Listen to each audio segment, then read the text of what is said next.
नमस्कार। आज हम बाल विकास के एक बहुत ही दिलचस्प कोड को डिकोड करने वाले हैं।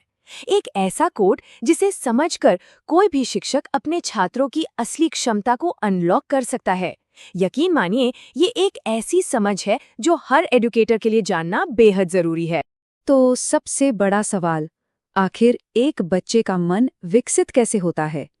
ये एक ऐसा सवाल है जो सदियों से मनोवैज्ञानिकों और शिक्षकों को सोचने पर मजबूर करता आया है। तो चलिए, आज इसी पहेली के कुछ सबसे अहम टुकड़ों को जोड़ने की कोशिश करते हैं। चलिए शुरू करते हैं हमारे पहले खंड से, विकास की रूपरेखा। यहाँ हम उन बुनियादी नियमों को देखेंगे जो हर बच्चे की ग्रोथ को गाइड करते हैं। आप इसे विकास का ब्लूप्रिंट भी कह सकते हैं। सबसे पहले तो वृद्धि और विकास के बीच का फर्क समझना बहुत जरूरी है। अक्सर लोग इन दोनों को एक ही मान लेते हैं, लेकिन देखिए, वृद्धि यानी ग्रोथ का मतलब सिर्फ शारीरिक बदलाव से है, जैसे कि हाइट या वजन का बढ़ना। वहीं विकास यानी डेवलपमेंट एक बहुत बड़ी तस्वीर है, जिसमें शारीरिक, मानसिक, सामाजिक हर तरह का बदलाव शामिल है। और ये याद रखना जरूरी है कि विकास हमेशा एक क्रम और लगातार चलता रहता है। तो सवाल ये है कि ये विकास होता कैसे? ये कोई रैंडम प्रोसेस नहीं है, इसके कुछ पक्के नियम हैं। पहला है सेफेलोकॉर्डल, जिसका मतलब है सिर से पैर की ओर। आपने देखा होगा, बच्चा पहले अपना सिर संभालना सीखता है, फिर धड़ और आखिर में चलना। दूसरा है प्रोक्सिमोडिस्टल, यानी शरीर के केंद्र से बाहर की ओर। बच्चे पहले अपनी पूरी बाहें हिलाते हैं, उसके बाद जाकर उंगलियों पर कंट्रोल आता है। और हाँ, विकास हमेशा सामान्य से खास की तरफ बढ़ता है। अच्छा, चलिए अभी जो सीखा है उसे परखते हैं। सवाल ये है कि एक बच्चा पहले अपने सिर को, फिर अपनी बाहों को और आखिर में अपने पैरों को कंट्रोल करना सीखता है। यह किस सिद्धांत का उदाहरण है? जरा सोचिए। और सही जवाब है सेफेलोकॉर्डल। बिल्कुल, ये एकदम साफ साफ दिखाता है कि विकास की दिशा सिर से शुरू होकर पैरों की तरफ जाती है। ये एक यूनिवर्सल पैटर्न है जो हर बच्चे में दिखता है। चलिए अब दूसरे खंड की ओर बढ़ते हैं, मन के निर्माता। यहाँ हम दो बड़े विचारकों पियाजे और वाइगोत्स्की से मिलेंगे। समझिए कि इन दोनों के पास बच्चे के दिमाग के निर्माण के लिए अलग-अलग ब्लूप्रिंट्स थे। ये समझना बहुत दिलचस्प है कि बच्चे सोचते कैसे हैं। तो सबसे पहले बात करते हैं जीन पियाजे की। पियाजे का मानना था कि बच्चे अपने ज्ञान का निर्माण खुद करते हैं, वो छोटे वैज्ञानिक होते हैं। उन्होंने हमें विकास का एक 4 स्टेज वाला रोड मैप दिया। संवेदीगामक, जहां बच्चे अपनी सेंसेस से सीखते हैं, से लेकर औपचारिक संक्रियात्मक तक, जहां उनमें एब्स्ट्रैक्ट सोचा जाती है। पियाजे के सिद्धांत से जुड़ा एक और मजेदार सवाल, कॉन्जर्वेशन का कॉन्सेप्ट। मतलब ये समझना कि अगर एक चौड़े ग्लास का पानी एक पतले लंबे ग्लास में डाल दें तो पानी उतना ही रहता है। ये समझ बच्चे में किस स्टेज पर आती है? इसका सही जवाब है मूर्त संक्रियात्मक अवस्था, यानी कॉन्क्रीट ऑपरेशनल स्टेज। ये स्टेज करीब 7 से 11 साल की उम्र में आती है, जब बच्चे सिर्फ जो दिख रहा है उस पर नहीं, बल्कि तर्क के आधार पर सोचना शुरू करते हैं। अब आते हैं वाइगोत्स्की पर। पियाजे से थोड़ा अलग, वाइगोत्स्की का मानना था कि सीखना अकेले में नहीं बल्कि समाज में होता है। उनके लिए हमारा सोशल इंटरैक्शन, हमारी भाषा, हमारी संस्कृति, ये सब ज्ञान बनाने के सबसे जरूरी औजार हैं। मतलब ज्ञान हम मिलकर बनाते हैं। वाइगोत्स्की का सबसे पावरफुल आइडिया है ZPD, यानी जोन ऑफ प्रॉक्सिमल डेवलपमेंट। ये सीखने का स्वीट स्पॉट है।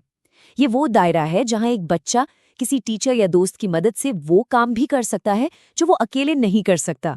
असल में सबसे असरदार टीचिंग यही होती है। तो हमने ये तो समझ लिया कि दिमाग की संरचना कैसी है। अब हम तीसरे खंड में ये देखेंगे कि इस दिमाग को चलाने वाला इंजन क्या है। मतलब सीखने की जो प्रक्रिया है वो असल में काम कैसे करती है। तो सीखना है क्या? आसान भाषा में कहें तो जब किसी अनुभव की वजह से हमारे व्यवहार में एक परमानेंट चेंज आता है तो उसे सीखना कहते हैं। और सबसे ज़रूरी बात यह है कि सीखना हमेशा किसी मकसद से होता है, इसका कोई ना कोई लक्ष्य होता है। सीखने को लेकर 3 बड़े स्कूल्स ऑफ थॉट हैं। व्यवहारवादी कहते हैं कि हम इनाम और सज़ा से सीखते हैं। संज्ञानात्मकवादी सोच और समझ पर जोर देते हैं। और रचनावादी, जैसा कि हमने पियाजे में देखा, वो ये मानते हैं कि सीखने वाला खुद अपने ज्ञान का निर्माता होता है। तो अगर हम रचनावादी नजरिए से देखें तो क्लास में एक टीचर की असल भूमिका क्या होनी चाहिए? क्या वो सिर्फ जानकारी देने वाला है या कुछ और? क्या लगता है? बिल्कुल सही भूमिका है कि गाइड की, एक फैसिलिटेटर की। आज की मॉडर्न एजुकेशन इसी दिशा में बढ़ रही है, जहां टीचर का काम लेक्चर देना नहीं, बल्कि छात्रों को ज्ञान बनाने के सफर में मदद करना है। अच्छा, सीखने के इस इंजन को चलाने के लिए ईंधन कहाँ से मिलता है? जाहिर है, प्रेरणा यानी मोटिवेशन से। ये दो तरह की होती है, एक अंदरूनी और एक बाहरी। बाहरी प्रेरणा इनाम या डर से आती है, लेकिन जो आंतरिक प्रेरणा है, जो हमारी अपनी जिज्ञासा और मजे से आती है, वो लंबे समय तक सीखने के लिए कहीं ज्यादा पावरफुल होती है। चलिए, अब हम अपने आखिरी और सबसे ज़रूरी खंड पर पहुंच गए हैं। यहाँ हम ये देखेंगे कि ये सारे सिद्धांत, ये सारी बातें असल दुनिया की क्लासरूम में, एक मॉडर्न इंक्लूसिव क्लासरूम में एक साथ कैसे काम करती हैं। किसी भी क्लास की सबसे बड़ी सच्चाई और सबसे बड़ी चुनौती क्या है? वो है व्यक्तिगत भिन्नताएं। कोई भी दो छात्र एक जैसे नहीं होते।